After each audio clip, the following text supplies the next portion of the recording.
পৃথিবীর মাঝখানে যে উত্তপ্ত লাভা আর আগুন, এটা আপনারা জানেন? পৃথিবীর উপর দিয়ে আমরা ঠান্ডা পৃথিবীতে ঘুরে বেড়াই, কিন্তু এর ভিতরে কিন্তু আগুন, লাভা। আল্লাহ কোরআনের মধ্যে ফুটন্ত টকবগে সাগরের কসম খেয়েছেন।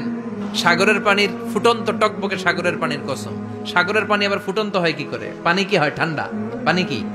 কথা বলেন। আল্লাহ পৃথিবীর ভেতরকার কথা চিন্তা করে বলেছেন, ওয়াল বাহরিল মাসজুর।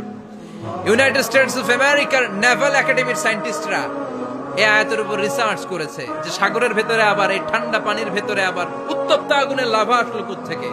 রিসার্চ করার জন্য তারা সাগরের ভেতরে পাইপ ঢুকিয়েছে। পাইপ ঢুকাতে ঢুকাতে অনেকগুলো লেয়ার তারা পার করেছে। রূপান্তর শিলার স্তর, পাললিক শিলার স্তর, আগ্নেয়গিরির শিলার স্তর, মার্বেল পাথরের অনেকগুলো শিলার স্তর পেরিয়ে যাওয়ার পরে তারা পাইপ ঢুকানোর পরে দেখতে পেয়েছে পাইপগুলো গলে যায়।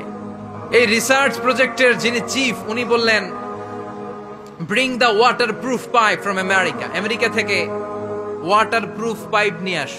আমার এমন পাইপ লাগবে গবেষণা করার জন্য যে পাইপ আগুনে জ্বলে না। আমেরিকা থেকে ফায়ার প্রুফের পাইপ নিয়ে আসা হলো। নেভাল একাডেমির চিফ সায়েন্টিস্ট পাইপ ঢুকাতে আরম্ভ করলেন। ঢুকাতে ঢুকাতে, পৃথিবীতে কিন্তু অনেকগুলো স্তর আছে। এই যে বালু মাটি, সব কিন্তু বালু মাটি নয়। আপনি খুঁড়তে খুঁড়তে পেয়ে যাবেন পাললিক শিলা, এরপরে রূপান্তরিত শিলা, এরপরে মার্বেল পাথরের শিলা, এরপরে শুরু হবে গরম আগ্নেয়গিরির শিলা।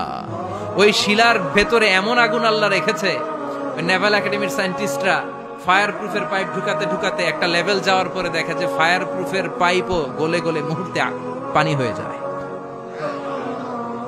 তার মানে ভেতরে এমন আগুন আল্লাহ রেখেছে, ওই আগুনের তুলনায় পৃথিবীর আগুনের মতো নয়। ওই আগুনটাই জাহান্নামের আগুন। আবার বিজ্ঞানীরা গবেষণা করে ওই আগুনের মধ্যে মানুষের চিৎকার শুনেছে। এজন্য হাদিসে এসেছে, আল্লাহর ওলিরা, মুমিন বান্দারা মারা গেলে তাদের রূহগুলো আকাশে চলে যায়, ইল্লিনে চলে যায়।